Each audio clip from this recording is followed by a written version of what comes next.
They called her wild. Not the kind of wild that gets glamorized in music videos or whispered about at house parties. No, she was the kind that made people uncomfortable. The kind they couldn't categorize. Couldn't flirt into submission. Couldn't shame into silence. She must be gay, they said. She's probably just bitter. Somebody hurt her. As if the only way to explain a woman who doesn't want to be tamed is to assume something must be broken. But she wasn't broken. She was awake. She didn't always walk alone. Once, she was a girl who did everything right. Smiled when it was expected. Nodded politely while shrinking herself to fit the mold. She was soft-spoken, pretty, and easy to digest. Until one day, something cracked. It wasn't loud, it was quiet, and noticing. That the world didn't want her truth, just her obedience. And so, she left. Not with drama, not with fire. Just a slow, deliberate walk away from the version of herself that never felt real. She disappeared. For a while. Some said she went mad. Others said she joined a cult. But in truth, she went inward. Into the woods, into the water, into silence. She learned the language of the moon, the rhythm of her own pulse. And for the first time, she began to hear herself. Really hear herself. Years passed, and then one day, she came back. But she wasn't the same. She moved differently now.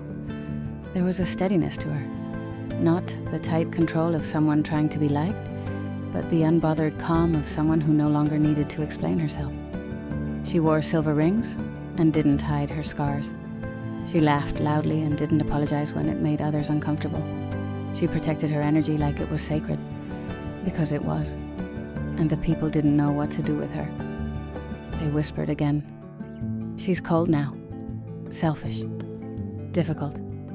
Too intense. But none of it stuck, because she had stopped needing to be understood. She didn't exist to soothe the insecurities of those still trying to earn their freedom. She lived on the edge of the village, not quite in, not quite out, enough to be seen, but only if she chose to be.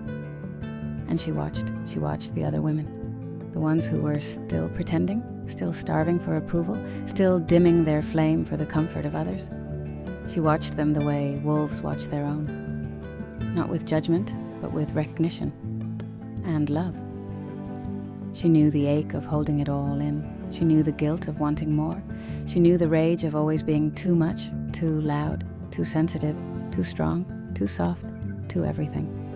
And she knew what it took to leave. Sometimes a younger woman would knock at her door, eyes tired, voice quiet, and she'd let her in. She wouldn't give advice. She wouldn't rescue her. But she'd pour the tea, hand her a journal, and let the silence speak. Her life was quiet, but not empty. There were long walks, strong boundaries, soft music at night, and firewood that never ran out. And there was love, just not the kind that demanded she lose herself to keep it. No, the ones who loved her now came to her whole, or not at all. Her name was Rhea. And I watched her, I admired her, and eventually I lived through her because she did what I couldn't until I could.